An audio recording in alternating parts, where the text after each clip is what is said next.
오늘의 말씀은 열왕기상 18장 37절에서 38절 말씀입니다. 여호와여, 내게 응답하옵소서, 내게 응답하옵소서. 이 백성에게 주 여호와는 하나님이신 것과 주는 그들의 마음을 되돌이키심을 알게 하옵소서 하매, 이에 여호와의 불이 내려서 번제물과 나무와 돌과 흙을 태우고 또 도랑의 물을 핥은지라. 아멘. 아주 심각한 독성을 가지고 있는 모기가 있는데, 이 모기가 일으키는 병을 방치할 경우 600명이 죽게 됩니다. 이때 사람들에게 두 가지 치료법이 소개되는데 둘 중에 하나를 선택해야 합니다. 여러분이라면 1번과 2번 중 어느 것을 선택하실지 들어보십시오. 1번은 치료법을 쓰면 400명이 죽는다. 2번은 이 2번 치료법을 쓰면 아무도 죽지 않을 확률이 33%가 된다.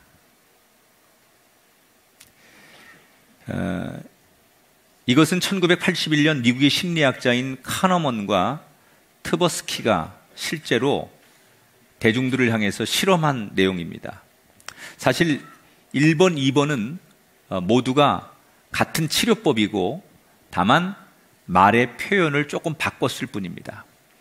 그런데 말만 조금 바꾸었을 뿐인데 똑같은 치료법, 똑같은 결과가 나오는 건데 사람들 80% 가깝게 2번 치료법을 선택하는 것으로 나왔습니다. 왜냐? 1번의 치료법에는 죽는다라는 그런 비관적인 말이 들어있고 2번 치료법에는 살 수 있다라는 희망적인 단어가 들어있기 때문이라는 거예요. 인간은 본능적으로 똑같은 상황이면 희망이 있는 곳으로 자신의 마음, 생각, 몸이 움직이게 돼 있습니다. 우리가 살아가는데 먹는 것도 중요하고 돈도 중요하고 많은 문화가 필요하지만 인간에게 제일 필요한 것은 희망, 호프, 꿈.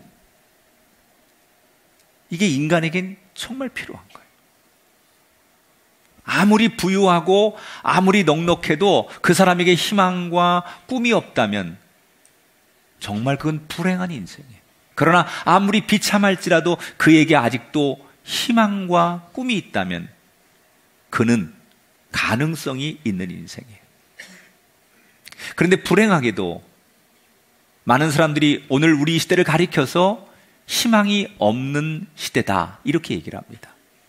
아이들도 노인들도 앞으로 더 잘 살아봐야 되겠다, 어떻게 살아야 되겠다, 이런 꿈이 없는 시대다 그런 말이에요. 왜 우리가 사는 세상이 이렇게 되었을까? 여러 이유가 있겠지만 사실은 가장 큰 이유는 우리가 어떤 꿈을 꾼들 그게 현실 속에서 이루어질 수 있겠느냐, 그런 생각 때문에 사람들이 아예 희망을 갖지 않는다는 거예요. 여러분, 자녀들이 장래 희망이 없을 것 같습니까? 사실 여러분 자녀들이 다 장래 되고 싶은 게 있어요. 그런데 왜 부모님들 앞에서 얘기를 안 하느냐? 애들 심리는 그거라는 거예요. 나한테 이렇게 되고 싶고 내가 이렇게 살아가고 싶은 자기의 꿈이 있는데 이걸 부모님들한테 얘기한들 부모님이 이 꿈에 대해서 나를 인정해 주겠냐? 이런 생각이 들기 때문에 자기 부모한테는 자기 꿈을 얘기 안 한다는 거예요. 우리 어른들도 자기가 이루고 싶은 가정, 그리고 자기가 살고 싶은 미래가 다 있어요. 그런데 사람들은 그 말을 잘 안 해요. 왜? 내가 꾸는 꿈과 내 미래가 과연 현실적으로 이루어질 가능성이 있겠어? 라는 생각이 들기 때문에 사람들은 아예 꿈을 꾸지 않고 포기한다는 거예요. 그래서 이 시간 저는 여러분에게 감히 이렇게 선포하려고 합니다. 우리의 힘으로는 저 거대한 세상을 넘어 꿈을 이룰 수가 없습니다. 그러나 하나님이 함께 하시면 하나님께서 우리를 통해 우리의 생각을 넘는 더 좋은 꿈을 꾸게 하시고 그것이 반드시 우리의 현실 속에 이루어질 줄 믿습니다. 꿈이, 우리의 희망이 생각에 머물지 않고 내 현실 속에서 내가 살아있는 동안 실제로 이루어질 수 있는 인생을 만들어야 되겠다. 우리 꿈의 교회가 오늘 25년 됐는데 저는 우리 꿈의 교회를 가지고 25년 동안 한 게 딱 하나밖에 없어요. 우리 교회는 희망이 있습니다. 꿈을 꾸십시오. 그 꿈이 이루어질 겁니다. 그리고 사람들이 그 꿈이 이루어지고 희망이 이루어진 현실을 함께 노래하고 보면서 25년을 걸어왔더니 하나님께서 이 교회를 축복하시고 부흥되게 하셨어요.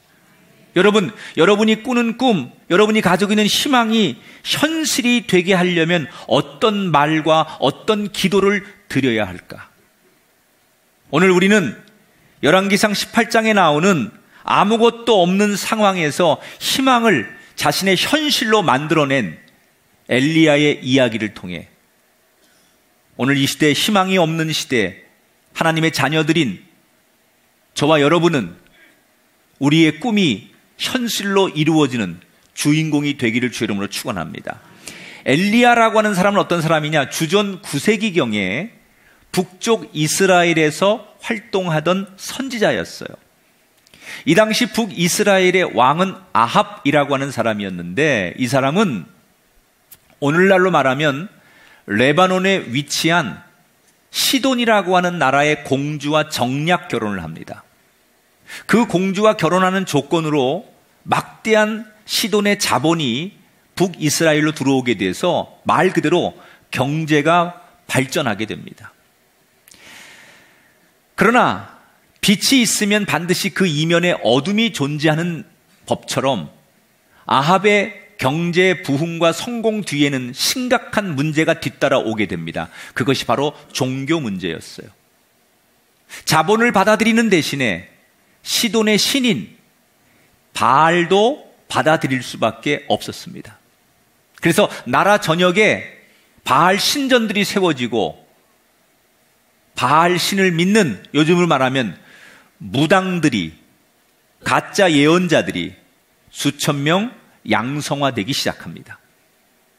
백성들은 원래 야훼 하나님만 믿는 이스라엘 땅이었지만 자신들에게 경제를 부흥시켜주고 잘 살게 해준 바알을 무작정 좋아합니다. 그 결과 자기들이 지켰던 여호와 신앙은 점점 멀어지게 되고 오히려 교회와 주의 종들이, 교인들이 탄압을 받으며 소외 속에서 당시의 교회는 점점 쇠퇴하기 시작합니다. 모든 사람들은 지금의 상황에 만족합니다. 아무것도 문제될 게 없습니다. 잘 살면 됐지. 이렇게 경제적으로 부흥하고 우리가 만족하게 살면 됐지. 종교가 여러 개면 어떻고 우리가 가졌던 기독교를 버리면 뭐가 어떻겠어? 라는 생각을 모든 사람들이 갖습니다. 그러던 어느 날 그렇게 아무 문제 없다고 생각하는 모든 사람들 앞에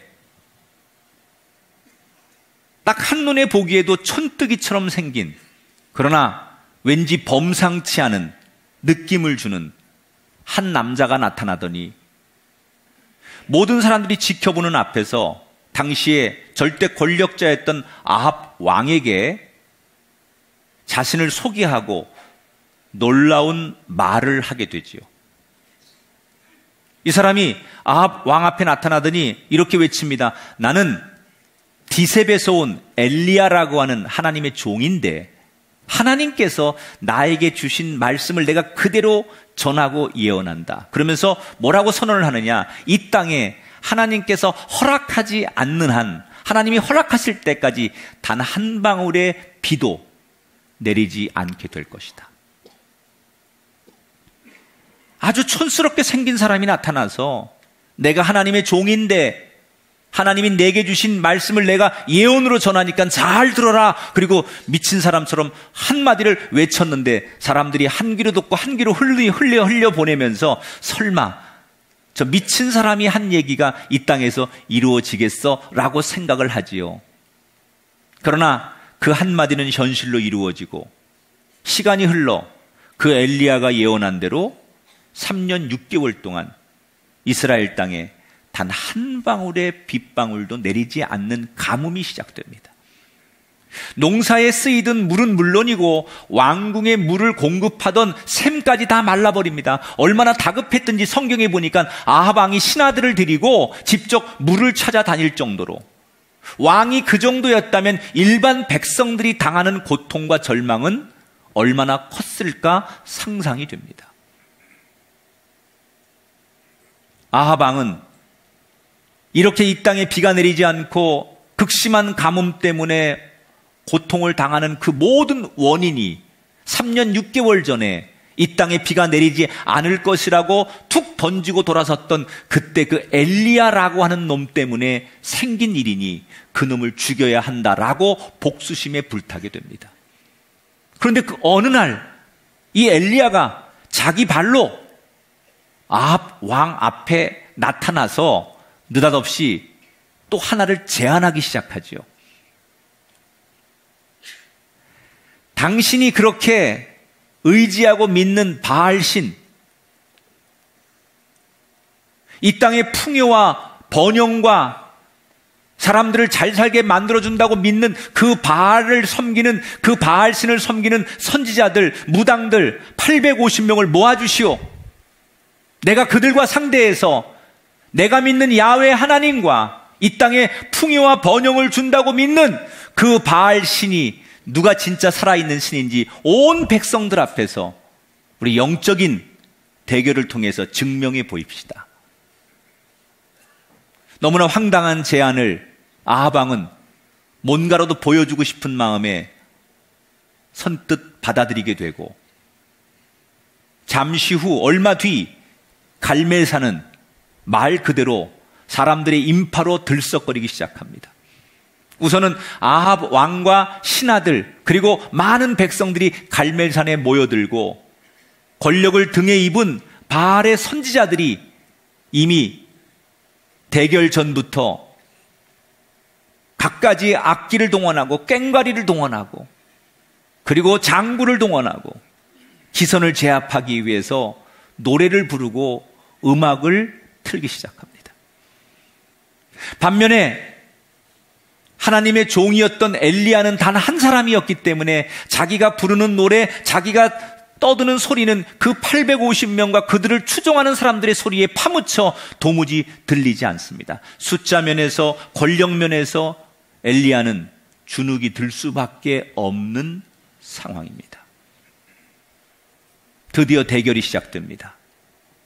이 대결은 양쪽에 배정된 송아지와 송아지에 어떤 신이 불을 내려서 이 송아지를 불태우는지, 그 신이 참 신임을 드러내는 대결입니다.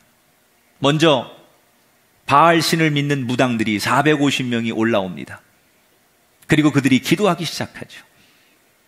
꽹과리를 울려대고 온갖 그들의 주술을 외우고 450명이 합동으로 뛰고 뒹굴고 소리를 지르며 자신들의 신을 부릅니다. 바알신이요, 바알신이요, 여기를 태워주소서. 얼마나 간절하게 부르짖는지 아침부터 오후까지 마치 갈멜산이 기도원이 된 것처럼 그들은 정말 소리를 지르며 온몸으로 자신들의 신을 부릅니다. 그런데 웬일입니까? 그들이 그토록 부르고 외쳐도 불은 내려오지 않습니다. 나중에는 시간이 점점 임박해지니까 몸을 긁고 베고 머리를 찢고 손을 땅바닥에 내려치면서 자신의 몸에 상처를 내고 피를 흘려가면서 절절하게 그들이 할 수 있는 모든 방법을 다 동원하지만 아침 9시부터 오후 3시까지 그들이 그렇게 몸부림치며 간절하게 기도했지만 결국 그들은 실패하게 되지요. 이제 오후 3시 이후에 엘리야 차례가 되었습니다. 엘리야가 단에 올라가더니 제일 먼저 뭘 합니까? 무너진 제단을 다시 쌓아요. 여러분, 기도가 먼저가 아니에요. 예배가 회복되고 여러분 제단 앞에서 여러분이 신령한 마음이 회복될 때 여러분의 기도는 이루어지는 거예요. 곧바로 기도하면 되는 것 같지만 아니에요. 기도하기 전에 내 제단이, 내 예배가 먼저 수축되고 내가 하나님과의 관계가 정결하게 기본적으로 수축될 때, 정비될 때 그 기도와 그 찬양과 그 예배를 하나님이 받으시는 줄 믿습니다. 그 다음에 제단 옆에 도랑을 팝니다. 그리고 그 제물 위에다가 4통의 물을 붓습니다. 이건 제물에다가 물을 부었다는 얘기는 불의 반대가 물이에요. 불을 끄려면 물이 있어야 돼. 인간들의 어떤 방법, 인간들의 모든 능력을 다 동원해도 하나님이 내리시는 불은 너무 강하기 때문에 물까지도 태우고 이 도랑에 흐르는 물까지도 다 집어삼킬 수 있는 그런 인간이 만든 불이 아니라 하나님이 내리시는 불. 인간이 인위적으로 가짜로 동원하는 불이 아니라 하나님이 내리시는 불은 인간의 방법으로 막을 수 없다는 것을 보여주기 위해서 저는 여러분에게 이런 불이 임하게 되길 주의 이름으로 축원합니다. 그리고 나서 엘리야가 기도하죠. 하나님, 이곳에 불을 내려주세요. 하나님이 살아계심을 이곳에 불을 내리셔서 보여주세요. 조금 전에 무당들 450명이 날뛰고 미친 듯이 소리치며 기도했던 그 모습과는 정반대입니다. 소리를 치거나 자신의 몸을 자학하지 않습니다. 그저 엘리야는 마치 하나님이 옆에 계신 것처럼 말하듯이 하나님, 당신이 살아계심을 이곳에 불을 내려서 보여주시옵소서 라고 그는 한마디 기도합니다. 몸부림치지 않습니다. 그저 하나님께 당신이 살아계심을 보여달라고, 불을 내려달라고 엘리야는 나지막하게 그렇게 하나님을 향해 기도합니다. 그런데 어떤 결과가 왔을까요? 38절을 함께 읽어보겠습니다. 시작. 여호와의 불이 내려서 번제물과 나무와 돌과 흙을 태우고 또 도랑에 물을 핥은지라.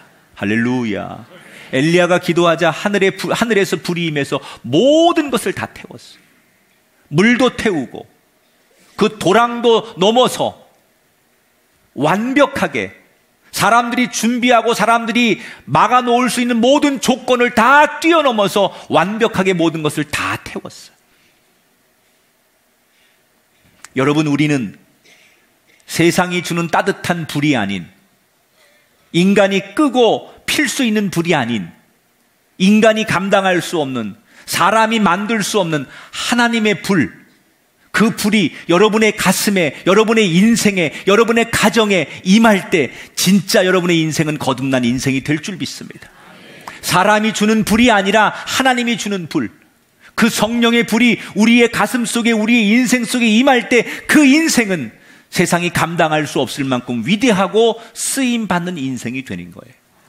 여러분에게, 우리 교회 위에 이 하나님의 불이 임하게 되길 주 이름으로 축원합니다. 여러분 보십시오. 6시간 동안 그렇게 몸부림치며 기도했던 무당들의 기도는 이루어지지 않았습니다. 그런데 엘리야의 기도는 단 한 번의 응답이 됐습니다. 많은 사람들이 기도해도 되지 않던 일이 단 한 명에 의해서 이루어졌습니다. 많은 돈과 권력이 동원돼서 하지 못한 일을 아무것도 갖지 못한 엘리야가 이루어냈습니다. 양쪽 다 간절했는데 한쪽은 숲으로 돌아갔고 한쪽의 기도는 현실로 이루어졌어요. 모두가 소원을 했고 모두가 불을 원했어요. 모두가 자기의 신에게 여기에 불이 내려오기를 구했어요. 그런 희망이 있었어요. 그런 소원이 있었어요. 그런데 한쪽은 안 되고 한쪽은 됐어요. 도대체 엘리야의 비결은 뭐였을까? 그것을 알려면 그 당시의 모습을 지켜봤던 증인들이었던 백성들의 입에서 나오는 얘기를 들어봐야 돼요. 39절을 함께 읽어볼게요. 모든 백성이 보고 엎드려 말하되 여호와 그는 하나님이시로다. 여호와 그는 하나님이시로다. 백성들이 뭐라고 말해요? 이건 저 엘리야가 대단해서 한 일이다 이렇게 말하지 않아요. 그 모습을 다 지켜보고 모든 백성들이 이구동성으로 하는 얘기가 뭐예요? 저것은 하나님이 하신 거다. 저건 하나님만이 할 수 있는 일이다. 백성들이 엘리야를 보면서 엘리야가 대단하다, 엘리야가 특별하다, 엘리야는 비범한 사람이다 이렇게 말하지 않았습니다. 저건 하나님의 힘이다 라고 인정을 했다는 거예요. 사실 엘리야는 450명의 무당보다 인기에서도 밀리고 돈에서도 밀리고 권력에서도 밀렸습니다. 그런데 엘리야가 뭘 잘했기에 그 다수를 이기고 더 큰 목소리가 있는 그 존재를 엘리야가 극복할 수 있었을까? 그 키포인트는 기도의 대상을 잘 잡았다는 거예요. 따라합시다. 하나님만 바라보았습니다. 엘리야는 처음부터 마지막까지 오직 하나님께만 기도를 올려드렸어요.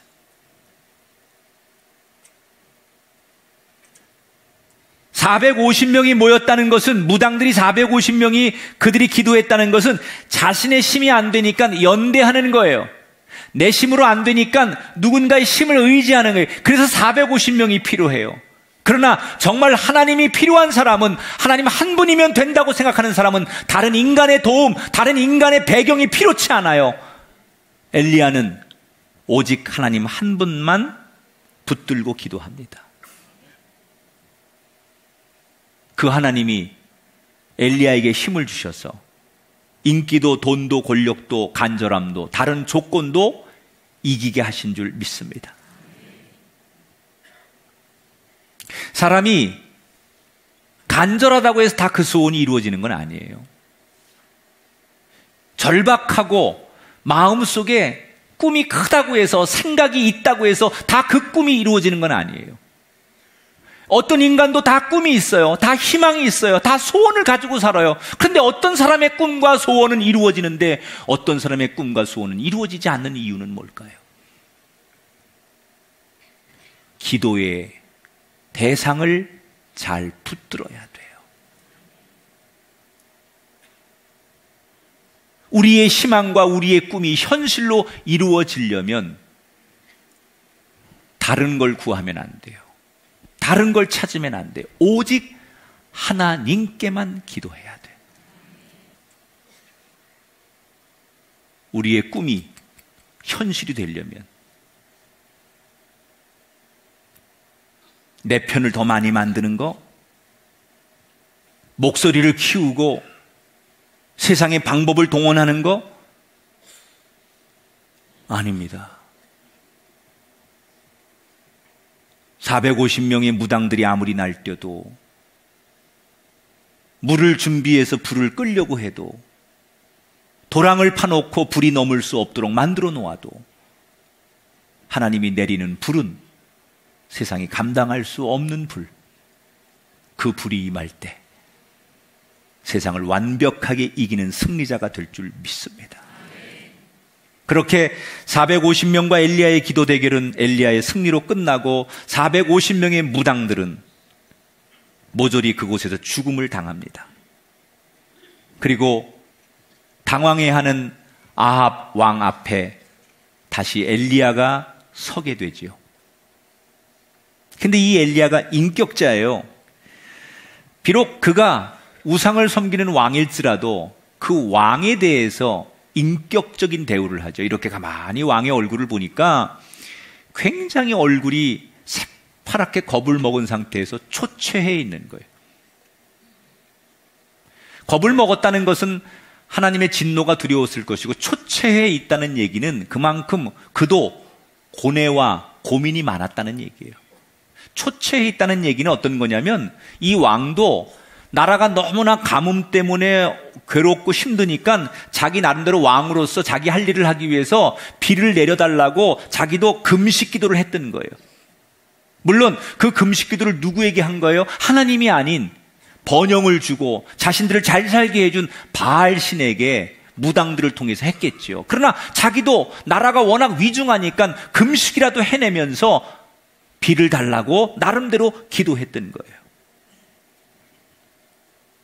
그 모습을 지켜보는 엘리야의 마음이 짠한 거예요. 그래서 왕에게 인간적으로 엘리야가 이렇게 얘기하죠. 18장 41절에 보니까 왕이시여 이제 올라가서 먹고 마시소서. 곧 큰 빗소리가 있을 것입니다. 왕이여 더 이상 걱정하지 마시고 이제 이 땅에 하나님이 내리는 이 가뭄의 재앙이 멈추고 비가 내릴 것이니 이제 더 이상 그렇게 굶지 마시고 편히 가서 먹고 기다리십시오 라고 메시지를 주었다는 거예요. 아마도 아합은 그 갈멜산 어디에 있는 별궁 같은 곳에 들어갔을 것이에요. 그리고 곧바로 엘리야는 갈멜산 꼭대기로 올라가 그 유명한 무릎과 무릎 사이에 자기 얼굴을 파묻고 비를 달라고 7번 기도를 하죠. 마지막 7번 기도 후에 자기 종으로부터 저 산 너머에 손바닥만한 구름이 일어나고 있다는 이야기를 듣고 엘리야가 별궁에 있는 왕에게 찾아가서 잠시 후에 폭우가 쏟아질 것이니 채비를 갖춰 왕궁으로 돌아가라고 일러줍니다. 비가 내리면 마차가 빠져서 더 이상 갈 수 없으니 왕을 배려해서 비가 오기 전에 얼른 이 갈멜산에서 왕궁으로 돌아가라 라고 미리 얘기를 해준다는 거예요. 아마도 아합 왕의 마차는 가는 도중에 폭우를 만나 그 마차의 바퀴가 진흙에 빠져서 움직이지 못했을 거예요. 그러나 왕은 가지 못하는 마차를 원망하는 것보다는 가문 이 땅에 비가 내리는 거에 즐거워하고 마차에 내려 하늘을 향해 만세를 부르고 하나님 앞에 감사를 드렸을지 몰라요. 백성들도 덩실덩실 춤을 추고 만세를 부르고 다시 이 땅에 희망이 있다는 것 앞에 감사하며 오늘의 이야기는 끝이 나요. 제가 오늘 이 성경 이야기를 마무리하면서 아합과 엘리야의 기도를 함께 여러분에게 보고 싶어요. 여러분, 아합도 비를 오게 해달라고 기도했고 엘리야도 비를 오게 해달라고 기도했어요. 그런데 아합의 기도는 허무하게 끝난 반면에 엘리야의 기도는 결국 응답을 받았어요. 무엇이? 희망을 한 사람은 현실로 만들고 한 사람의 희망은 물거품처럼 허무하게 끝나게 만들었을까? 그 비결이 오늘 성경 본문 시작 1절에 등장을 해요. 18장 1절 말씀 같이 읽어보겠습니다. 시작. 여호와의 말씀이 엘리야에게 임하여 이르시되 너는 가서 아합에게 보이라. 내가 비를 지면에 내리리라. 따라합시다. 말씀이 임하여 이르시되. 자, 아합은 그저 내 마음, 내 생각에 이렇게 되었으면 좋겠다. 자신의 희망과 자신의 생각을 담아서 금식 기도를 했어요. 그러나 엘리야는 이미 하나님의 말씀에서 응답을 받은 상태에서 기도를 시작했어요. 내 생각과 내 감정으로 이렇게 되었으면 좋겠다라는 긍정론을 가지고 기도한 사람하고 하나님의 말씀을 믿고 말씀을 듣고 말씀의 확신을 가지고 기도한 거하고는 다르다는 얘기예요. 우리가 기도가 되고 안 되는 이유 가운데 하나가 뭐냐? 그냥 곧바로 기도의 자리에 가서 기도하는 그런 기도가 아니라 그 기도가 다른 기도가 되고 그 기도가 현실 속에서 응답되는 기도가 되려면 말씀이 동반되는 기도가 되어야 된다는 거예요. 한국의 교인들은 그저 말씀 없이도 기도만 하면 되는 줄 알았어요. 부르짖기만 하면 되는 줄 알았어요. 물론 하나님 앞에 부르짖기만 해도 하나님 우리의 그 간절함을 들으시는 분 맞아요. 그러나 차원이 좀 높아지는 기도는 말씀과 함께 기도가 따라가야 된다는 거예요. 말씀의 응답을 받고 말씀의 확신이 있고 말씀을 붙들고 그 말씀을 통해서 은혜를 받고 그 말씀을 붙들고 기도의 자리에 갈 때 그 기도는 꿈이 아닌, 희망이 아닌 현실의 기도가 되는 거예요.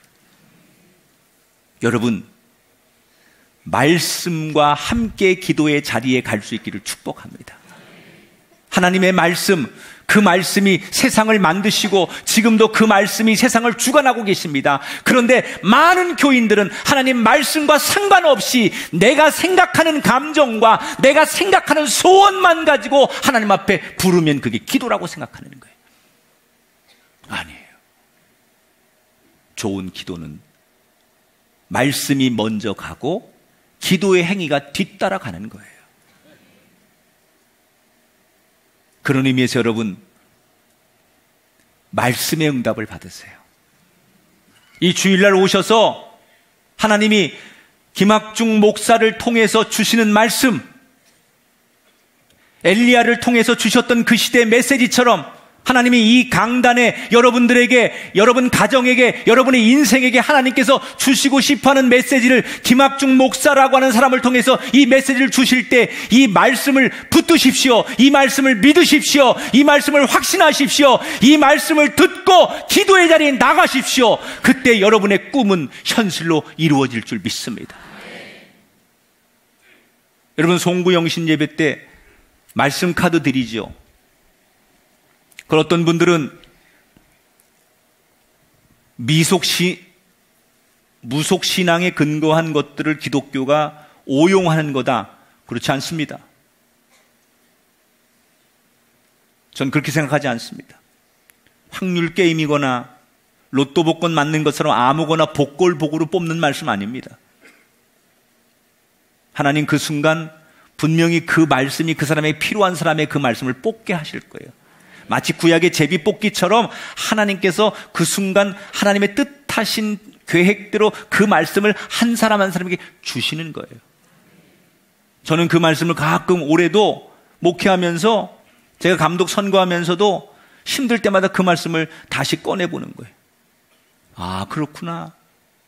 하나님이 그래서 이 말씀 주셨구나. 그 말씀을 보고 또 깨닫고 그 말씀을 적용하면서 또 다음 일을 행하고 기도할 때 제가 1년을 살아올 수 있었어요.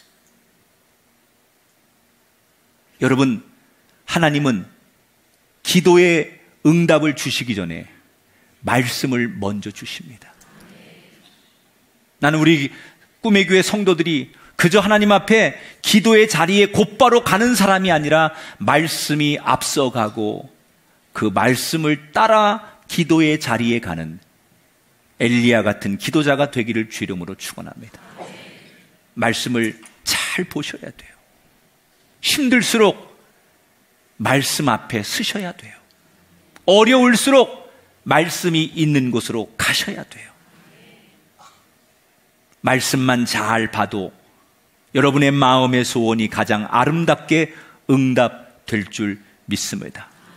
우리 꿈의 교회를 향해 제가 이렇게 부탁합니다. 봉사가 앞서면 안 돼요. 일이 앞서면 안 돼요. 기도가 앞서면 안 돼요. 교회는 말씀이 앞서가고 말씀이 뒤에서 밀어줄 때 복된 공동체가 되는 거예요. 여러분, 말씀보다 앞서지 마시고 기도하기 전에 말씀 읽으시고 말씀을 묵상하시고 말씀을 듣고 기도의 자리에 나가기를 축원합니다. 모든 사람들이 다 소원이 있습니다. 모든 사람들이 다 꿈이 있습니다. 문제는 그 꿈이 현실로 이루어지지 않는다는 거예요. 이 대한민국에 꿈이 없는 젊은이, 꿈이 없는 노년이 어디 있습니까? 다 여러분들 소원이 있고 다 꿈이 있고 희망이 있는데 왜 내 현실에서 이루어지지 않습니까? 그 꿈을 이루려고 온갖 세상 방법 다 동원하니 안 되는 겁니다. 엘리야는 하나님께만 기도했어요. 여러분, 한 가지에만 족하면 돼요. 예수님께서 마리아 남매가 한 사람은 예수님이 오시니까 그 예수님을 접대해 드리려고 막 신방 오신 예수님에게 좋은 거 드리려고 주방에 가서 음식 준비하는데 철딱선이 없는 동생은 예수님 밑에 턱 받치고 말씀 들으려고 하니까는 불만이 생긴 언니가 예수님한테 저 철없는 쟤 좀 혼내주세요. 지금 예수님 앞에 나는 이렇게 막 뭘 대접하고 싶어서 준비하는데 쟤는 저렇게 철딱선이 없게 예수님 밑에서 턱 깨고 말씀 안 듣는데 어떻게 하면 좋아? 이렇게 얘기하는 예수님께 뭐라고 그랬어요? 한 가지만이라도 잘해라. 왜 예수님 동생 편 들어줬는 줄 알아요? 언니는 자기가 생각해서 이게 좋은 일이라고 생각하니까 그 일을 한 거고, 동생은 이게 예수님이 좋아하시는 일이니까 그 말씀을 들으려고 그 자리에 앉아 있는 거예요. 내가 좋아서 하는 봉사, 내가 좋아서 하는 기도 의미 없습니다. 주님이 원하셔서 하는 자리에 있어야 돼요. 내 의지요. 언니는 내 의예요. 내가 좋아서 내가 이렇게 하는 게 맞다고 생각하는. 그래서 이 섬김, 예수님에게 식사를 잘 접대해 드리는 게 이게 예수님을 위한 거라. 그건 내 생각이에요. 예수님이 정말 원하시는 건 먹는 게 아니에요. 영의 양식을 겸손히 와서 말씀을 듣는 어린 양 같은 모습을 예수님은 원하셨던 거예요.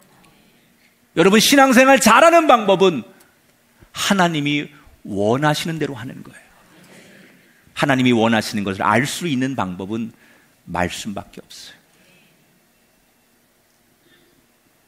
기도가 여러분의 생각을 관철하는 기도가 아니라 하나님의 뜻을 구하는 기도가 되려면 말씀이 앞설 때, 그리고 내 기도가 뒤따라갈 때 그 말씀 속에 기도의 응답이 있게 될 줄 믿습니다. 오늘 이 자리에 참석한 모든 성도 여러분 축복합니다. 여러분의 인생의 꿈이 현실이 되길 바라요. 예수 믿으셔서, 신앙생활 잘하셔서, 말씀 붙드셔서 여러분의 소원과 희망이 엘리야처럼 현실로 이루어지는 기적의 주인공들이 다 되시기를 주님의 이름으로 축원합니다.